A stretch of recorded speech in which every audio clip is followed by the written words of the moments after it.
కార్యక్రమానికి సంబంధించి మనం గతంలో ఇచ్చినటువంటి వడ్డీ లేని రుణాలకి తీసుకున్న రుణాలు ఎక్కడ ఖర్చు పెట్టాలో ఎక్కడ పెట్టుబడి పెట్టాలనేటువంటి ఆలోచనకు సంబంధించి కూడా రాష్ట్ర ప్రభుత్వం నుంచే వాళ్ళకు ఒక మార్గదర్శకత్వం చేసి కొన్ని వ్యాపారాలను కూడా వాళ్ళకు చూపించి ఆ వ్యాపారాల ద్వారా ఇచ్చినటువంటి వడ్డీ లేని రుణాలతో వ్యాపారం చేసేటట్టుగా ఒక బైబ్యాక్ వ్యవస్థను కూడా ఏర్పాటు చేయాలనేటువంటి ఆలోచనతో రాష్ట్ర ప్రభుత్వం ముందుకు పోతుంది.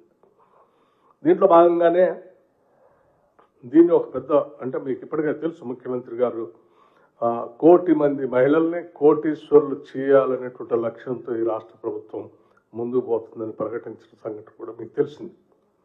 సంవత్సరానికి 20,000 కోట్ల రూపాయలకు తగ్గకుండా వడ్డీ లేని రుణాలు ఇచ్చి 5 సంవత్సరాల్లో 1,00,000 కోట్ల రూపాయలను మహిళలకి అందించాలనేటువంటి ఆలోచన ఈ రాష్ట్ర ప్రభుత్వం యొక్క ప్రధాన ఉద్దేశం.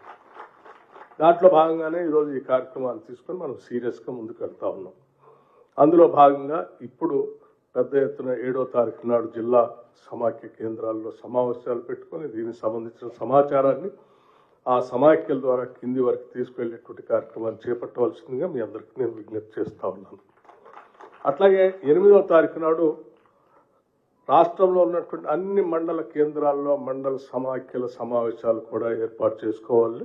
ఆ మండల సమాఖ్యల కేంద్రాల్లో రాష్ట్ర ప్రభుత్వం చేపడుతున్నటువంటి ఈ కార్యక్రమాలని వాళ్ళ దృష్టికి తీసుకుని వచ్చి విరివిగా ఈ కార్యక్రమాల ద్వారా లబ్ధి పొందేటువంటి వ్యవస్థని మీ సమాచారం ద్వారా వాళ్ళందరికీ అందించాలని విజ్ఞప్తి చేస్తా ఉన్నాం.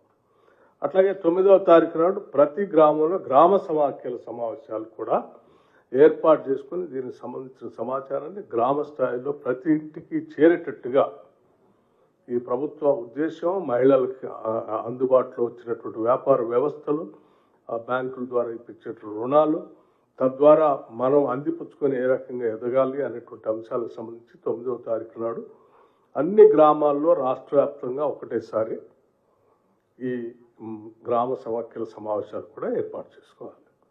అట్లాగే 9 నుంచి 11 వరకు రాష్ట్ర ప్రభుత్వం ద్వారా అందుబాటులో ఉన్నటువంటి ప్రచార వ్యవస్థల ద్వారా కూడా అన్ని మండల కేంద్రాల్లో కానీ నియోజకవర్గ కేంద్రాల్లో కానీ ఈ సమాచారాన్ని ప్రజలకు చేరవేసే విధంగా ఒక కార్యక్రమాన్ని చేపడతారు.